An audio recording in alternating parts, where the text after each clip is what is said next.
All right, everyone, it is our favorite time of the week again. Time to answer your cues with Rising Cues. Saagar, what's up first? Okay, number one, let's throw that up there on the screen. A lot has been made of what would happen to the GOP post-Trump in the event of a loss.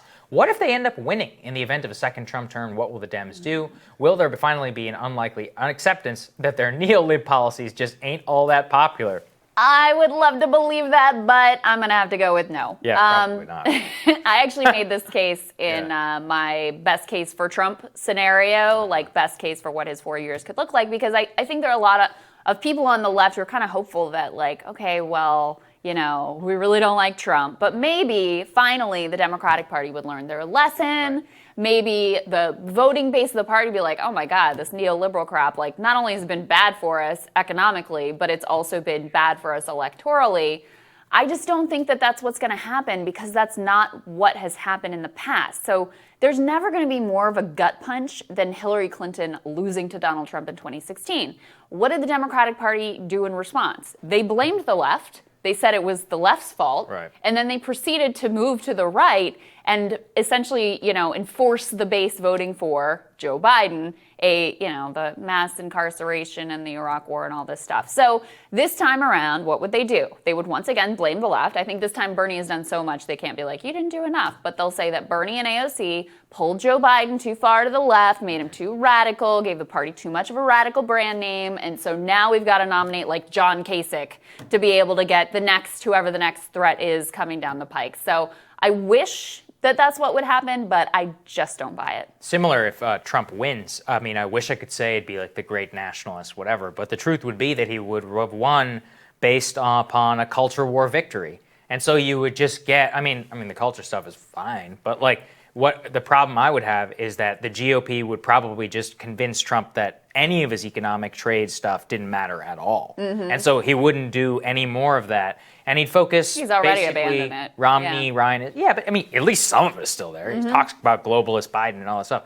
I hope that's to his core. I have no idea what that would look like. The personnel, there's not a lot of promising front there. He would truly be unmoored in terms of who he wants to listen to and more. And like, if he was unmoored, in the direction of how he won in 2016, I think they'd be fine. But I'm going to be realistic. I don't think that that's going to happen. Yeah. So that's probably where we're at.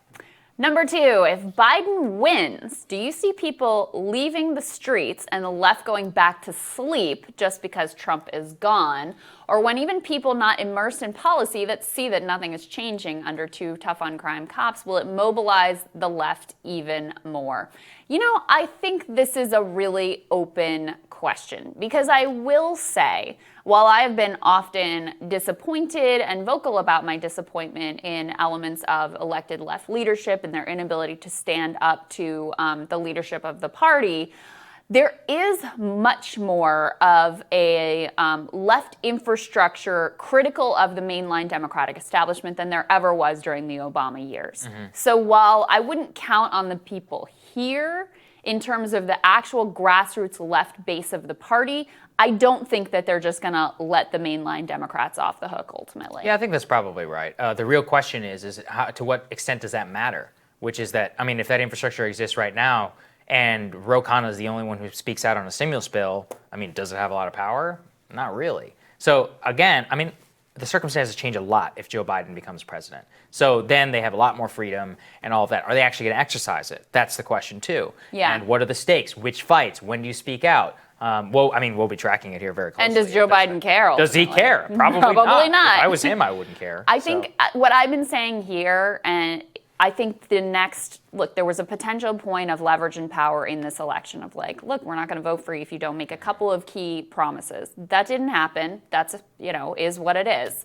The next real point of leverage is 2024, whether it's Joe Biden or Kamala Harris, and a credible threat of a primary. So look, I think Joe Biden actually likes it when the left is noisy and mad at him, because he can signal how centrist and how moderate he is. Mm-hmm. But the last thing that the Democratic Party would want is any sort of remotely credible primary threat against their anointed candidate in 2024. Even if they don't think that person can win, they don't want the messiness of that. So to me, that's the next real point of leverage where they might actually care what the left has to say. Yeah. All right, last cue. Let's see. Okay. What did you make of Kanye's Rogan Up Here episode? It's a great Agree with question. his position on healthcare and military? Is he coherent enough to ever hold office? I will confess something to you. I didn't make it all the way through. Only Krystal did. So, Krystal, what did you think? I don't remember what he said about healthcare and military. I'm sorry. At some point, I was like, The only thing I agree with Kanye whoa. on, the one thing I 100% agree with Kanye on is space. So that's why I've always loved Kanye. And he's a put out man of that- God, so good for him. He put out his ad, and it had like that one clip of like from space, and you're like, Space "This was the station. I was like, greatest." done. You're like, "This is the greatest ad of the cycle." was great. It's like, Good time. okay. Good ad. The one thing I'll say is, Yeah. at the very beginning, I know you got this far. Yeah. Joe asked him like, "So what do you want to do as president?" Oh, yeah. He's He's like, well, he's like, I have a calling. I was like, hey, cool. Go for it. Is he coherent enough? Look, that's up to the voters to decide. Yeah, I mean, Donald Trump is president. Yeah. Anything can happen. I mean, Kanye being president this time around is not going to happen, but could Kanye hold some office or another if he so chose? Maybe. Sure. Who If he knows? starts selling travel Why not? space again hats, I will buy one. All right, thanks for watching. We'll have more for you later today.